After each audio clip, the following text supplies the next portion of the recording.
All right, I have to take you back to the breaking news we're following right now, live to Rome, Italy, inside the Vatican.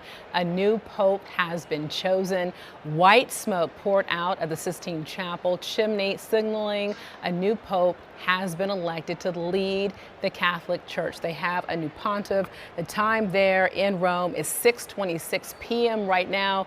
You can be able to see so many people coming out, celebrating this moment in history, and that means right now, the winner secured at least 89 votes of the 133 cardinals participating in the conclave to elect a successor to Pope Francis.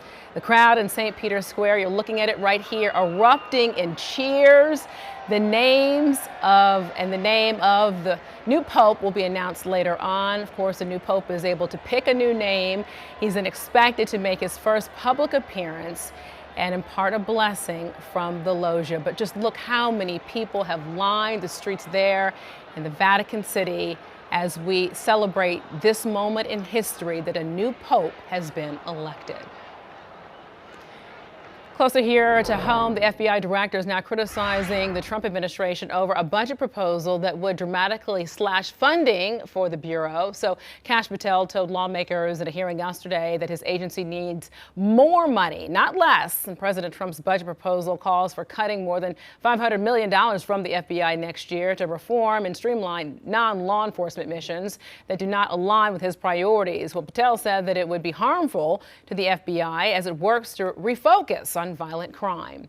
Efficiency will not reduce effectiveness. That's the word from the man overseeing the Department of Veterans Affairs as more cuts impact the department. But Secretary Doug Collins said that those cuts will affect bureaucracy and not actual health care. Well, he sat down with our chief political correspondent, Andy Weber, to talk about the goal behind the layoffs coming to the department. Take a listen. My overall goal was to set a new tone here, Andy, and I think that's what we've been doing every day because they hear it from me every day. It's about the veteran. And you can be able to find out more from Andy's story and his coverage there on our website at qcnews.com. But Collins expects to be able to start making changes that will have a noticeable impact sometime this summer. Again, he says that his objective will be to improve care.